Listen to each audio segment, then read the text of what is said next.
she really wants this relationship to work. Okay. Ain't nobody reached out to Brett Favre. Brian Gutekunst and Mark Murphy didn't get on no private jet and come see us, but like they did in the previous years. That's true. So that should tell you something. When you really want something, Skip, you bring out all the woodwork. Hey, Bucket, hey, man, put that call in for your boy. Burns, I need you to do this for your boy.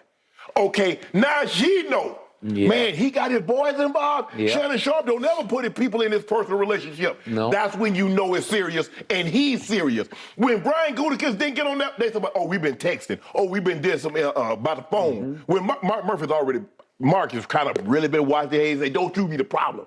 I don't want to say this out publicly. Well, I got on the phone and I called Mark, and Mark was like, no, Mark said that. Yep. You know he said that too. Yep. Cause you been the problem.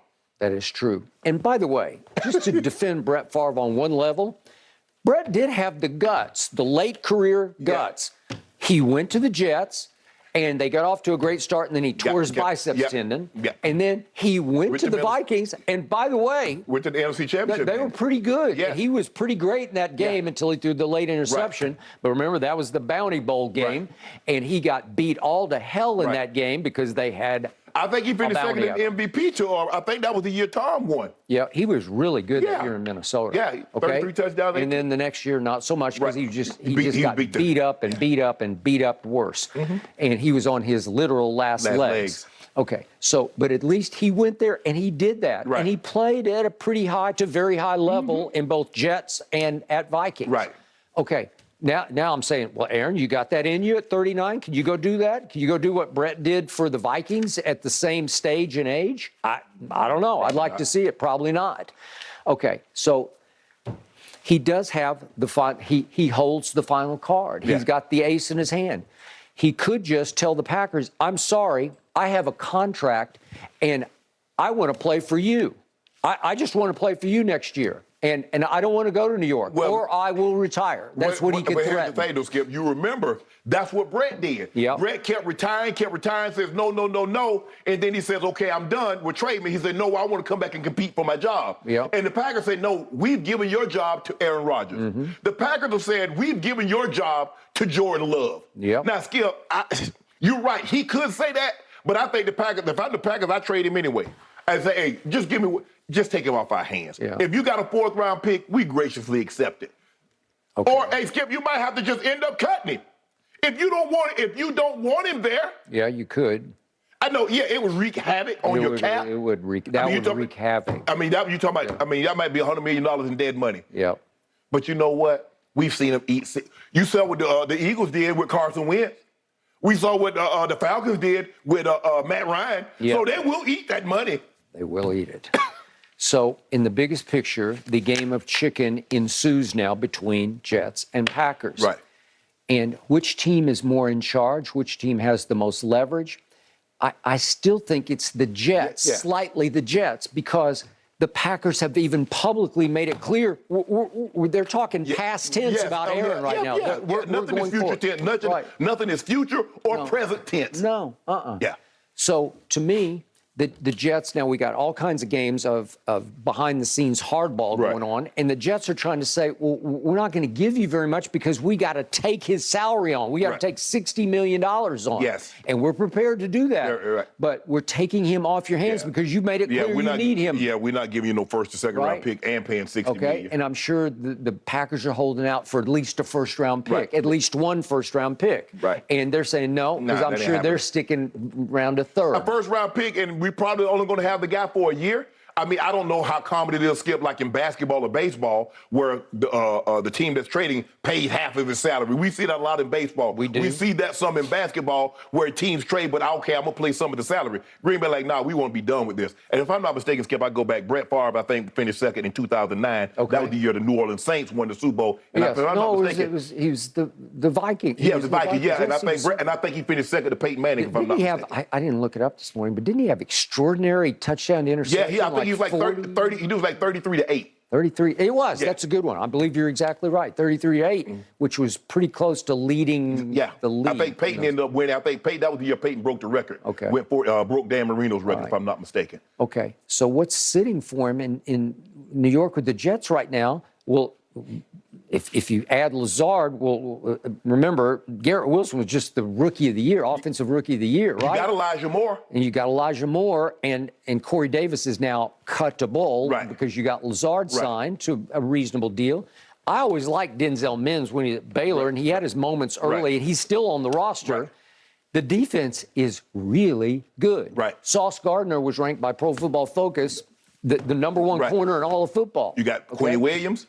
You got C.J. Mosley. So you got great players. I mean, you got really good players.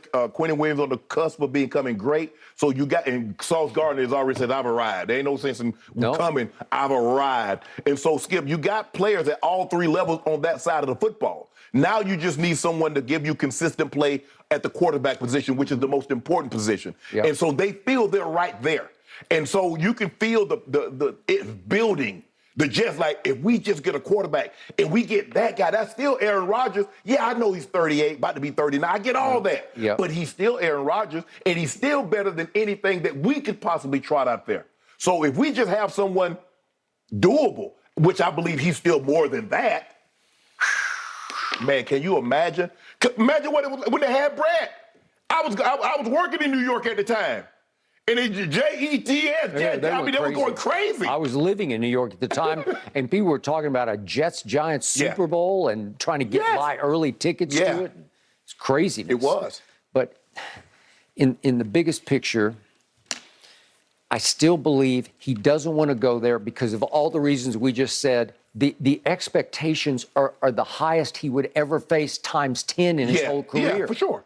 Late career, age 39, expectations. He's he's a hired gun. And when you hire a mercenary, he's got to get the job done. I love this. That's just what it is, especially at his position. Skip, you understand, I mean, sometimes you get a receiver, you get this guy, and you're like, yeah, okay, that makes him a better team. But when you get that guy, and he plays that position, he's a hired gun, and he needs to deliver the target which is in Las Vegas next year. Okay.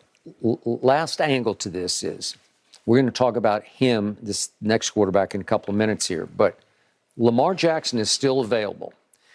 I still say that if I'm the Jets, in the biggest picture, Lamar Jackson would be slightly more valuable to me right now than Aaron Rodgers would. I just believe in him. I believe in him as a leader, warrior of a team, and I think he would come with a chip on his shoulder pads to say, watch what I can do here. But this is just me. See, they're fixated on Aaron Rodgers, and yet we've watched so closely, we're saying, wait a second, are you sure about this? Yes. Okay. But that's, Skip, you know, hey, you know, but sometimes when your kids get fixated on a certain relationship, there ain't nothing you can say.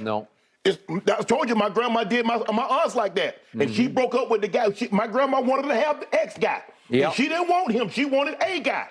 And when they broke up, and she told my grandma, I said, Granny, there's more fish in the sea. And Granny said, you might not catch them. That's the fish. And the Jets said, we might not catch another one.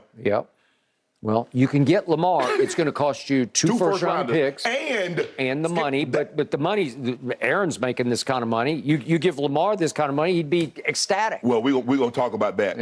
I think you and I have higher expectations. We view Lamar in a more positive light than the other teams. Unfortunately, you or I don't own a team, so it's not like. Unfortunately, not.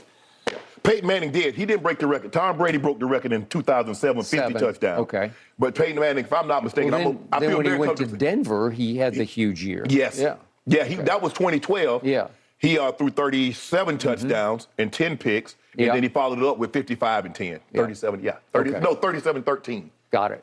But he did win the MVP in 2009. I'm almost certain of that. Okay, got it. Guys, you feel like there's got to be some movement on the Lamar Jackson front sometime soon. Jeez. He might All be right, moving still about to come, Skip. You started... Skip, you started the morning off trying to talk about this. Let's discuss your Cowboys. How much better did they get by adding a former Defensive Player of the Year? And Shannon, I got to give you your flowers. Last night was tough for me. Are the Lakers now a top contender in the West when LeBron returns? I had them down by 40.